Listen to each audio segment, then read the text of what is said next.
host of the Gridiron.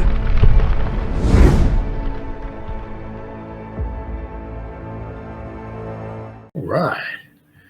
Here we go. I'm a little Giants offense versus the Steelers defense. Oh, my God. Yeah, this could be pretty bad. I mean, the Steelers, thankfully, for the Giants' sake. Now, of course, that doesn't mean that, the Steelers won't score a bunch of points this week, right? But the Steelers' offense is not really super terrific. Their defense is very good.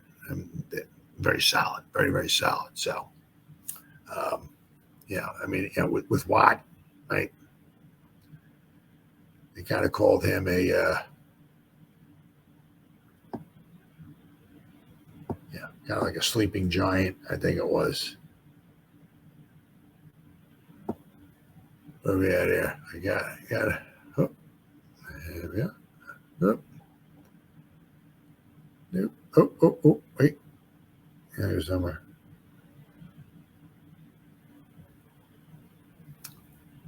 So,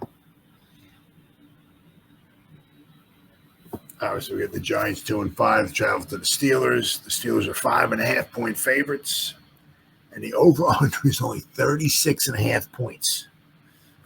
Whew. Wow.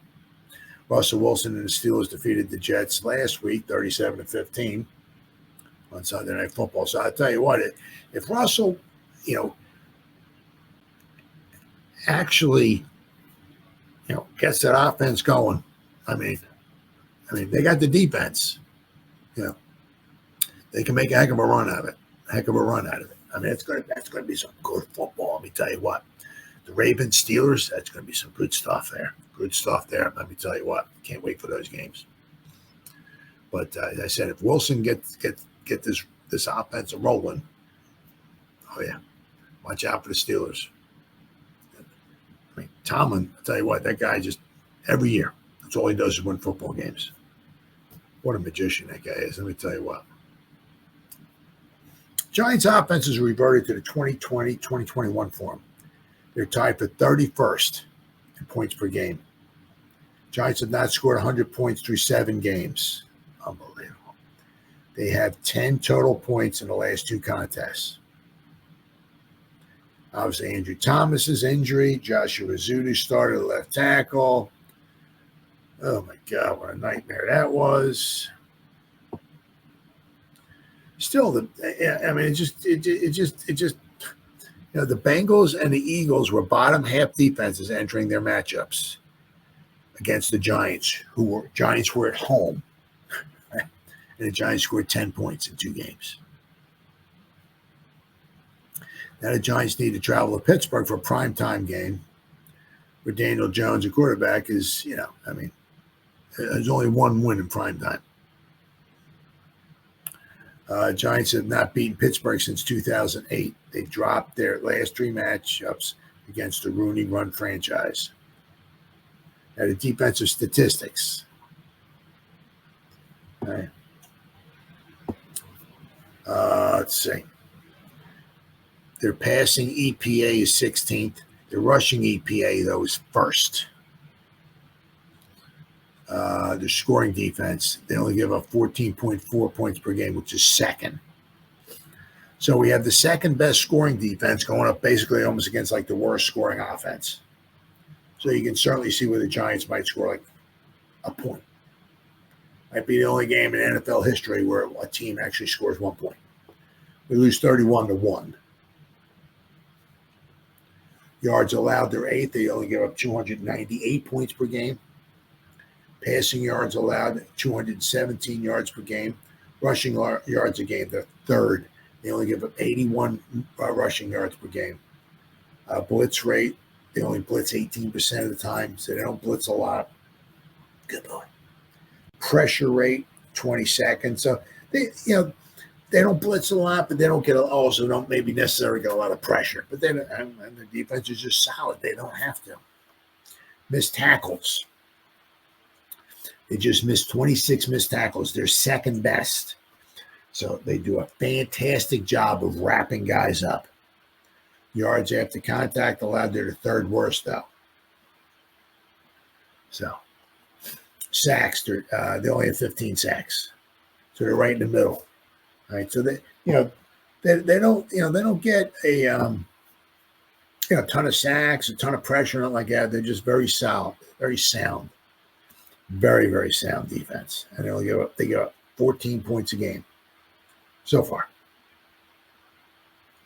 Giants have more than doubled their sack totals. Still, Pittsburgh's ferocious defense is specifically stout against the run. Something I'd like to see the Giants stout against. First overall in rushing EPA, while allowing the third least yards on the deck. They're second in rushing yards per attempt, allowing just 3.6 yards per carry. For reference, the Giants have now allowed the most rushing yards per attempt with 5.4 yards per carry. Pittsburgh has only allowed 3 rushing touchdowns on the season. Statistically, the Giants will have a better chance scoring through the air. Something Daniel Jones doesn't do a very good job of. But he is away, right? The Steelers defense ranks among the top 5 in red zone touchdown percentage, allowing a touchdown on just 42% of the red zone trips. The Denver Broncos, Eagles, and the Saints are ranked ahead of the Steelers. Conversely, the Giants' offense ranks 29th in red zone touchdowns. Pittsburgh is tied for third with 9 interceptions. The Vikings and the Saints are ahead of them. The Giants' defense only has 1 interception. Darius Muirsow, week 1. So the last 6 weeks, the Giants haven't had an interception.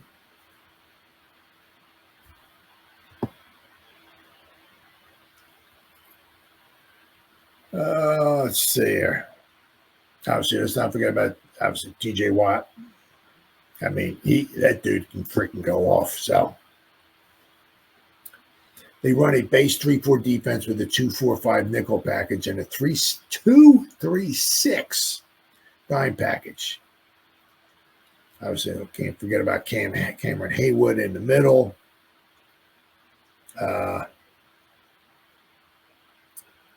Time will be a problem for the Giants, who will likely be in 6+ man protection.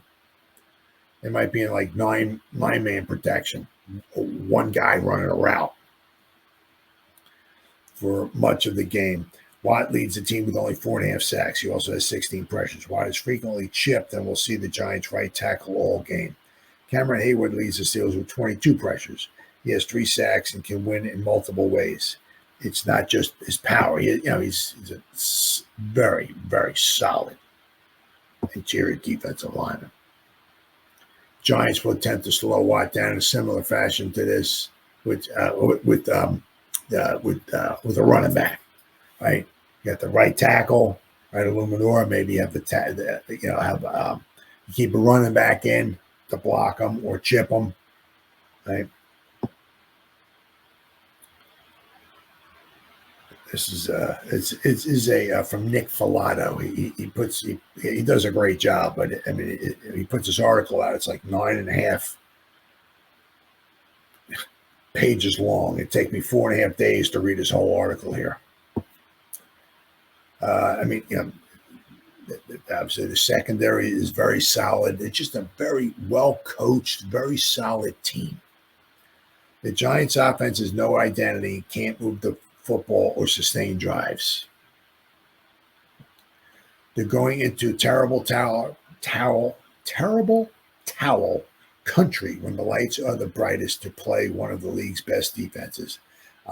This is Nick Filato says, I'm not optimistic about the Giants' chances to move the football or create explosive plays. It could be a long Monday night for the Giants. Oh, yeah. Absolutely. I mean, the thing is that, they don't want to get dangerous. They don't, they got to protect the quarterback. But, I mean, even though, unlike whatever I don't even know. Whatever the hell was going on last week, where whatever reason, Daboll just did not want to run the football in the first half. I don't know. I think it would, obviously try to, you got to run the ball. You got to try to run the ball, but you also have to stay in the game as well too. So it'd be very, very important for the Giants defense, to at least keep the Giants in the game. You got to try to run the ball. You just can't. If you fall behind, we're doomed, right? But you got to try to run the ball to at least slow their pass rush down. Like, you also give them something to think about. Even if it's not that successful, you have to try to run the ball. You don't want Daniel Jones to have to be back there throwing the ball almost every play where he's a sitting duck, just waiting to get killed. They said hopefully Luminor can play. Watt's going to be going up against him. And if the Luminor's still a little banged up and Watt's going up against them, you better have somebody in there to be able to double team Watt or chip him or whatever. They showed one video. I think Breece Hall stayed in to help block Watt. So but I mean, if they're it could be just like the Eagle game, where we have to drop back a bunch of times to pass. The Eagles got 8 sacks. Could be the same thing with the Steelers. Could be just a massacre. So I mean, one of the things, the Cowboys were able. I was at the Cowboy game when the Cowboys played in Pittsburgh. The Cowboys moved the ball. They moved the ball. They ran the ball. Not very effective, but they ran the ball. But Dak did a good job of finding some open receivers, and when they needed it, I think it was they were down 17-13 with whatever it was, 2 minutes to go in the game. Dak led them on a game-winning touchdown drive, hit Tolbert in the corner of the end zone on 4th down to win the game. So he did a good job. But the Cowboys moved the ball a lot. Cowboys had a couple of interceptions, had a red zone interception, had another interception. So they certainly could have scored more points than 20. That is definitely sure. But I mean, the Cowboys have a decent offense. But I mean, you can move on them. You can move on them. The problem is the Giants just, I don't know. We'll have to wait and see. We don't know what we're going to get with the Giants. That's one thing you do know. You don't know. Is it going to be Seattle, where we just kept walking up and down the field? Seattle's defense certainly isn't as good as Pittsburgh. Or is it going to be like the Bengals, where the Bengals came in, one of the worst defenses in football, and we couldn't score a point on them? Same thing with the Eagles. So you don't know what you're going to get with the Giants. You have no idea. It's not like the Giants have been putting up points all year long. It's like, we'll probably score some points. I'm not saying we're going to win, but we'll score some points. No, you have no idea what you're going to get. No idea. Eagles do not have a phenomenal defense. We scored 3 points at home against them. I mean, you got to be kidding me, dude. You've got to be kidding me. The Bengals, one of the worst. They gave up 41 points to the Ravens at home the week prior, and we scored one touchdown against them. Are you kidding me? Are you serious? Last 2 home games, 10 points we scored. Are you kidding me? Absolute trash. So, the one thing you do know about the New York Football Giants with their offense is you have no idea what you're going to get. So, if Malik Neighbors is going to go off, this would be a good game for it. Right? Keep their defense on the field, tire them out. Right? Try to run. At least we can keep the game close. Right? At least try to continue to run the ball. They're very good at getting interceptions, so chances are Daniel Jones is probably going to throw at least 1 interception. If he does, don't have it be a pick 6. Hopefully he's not in the pocket. He gets hit from behind, fumbles the ball. They pick it up, running back for touchdown. I mean, whatever we do, we got to make them drive the length of the field. Right? No silly turnovers or anything like that. But what we're going to see from the Giants, who knows? Last week I said I think we ran the ball 4 times in the first half against the Eagles. It's like, so you have no idea. No idea at all what you're going to get from the New York Football Giants. Is it going to be Seattle or is it going to be the Eagles? You have no idea. Although you do know it's under Monday Night Football and the Giants on prime time. Really, really bad.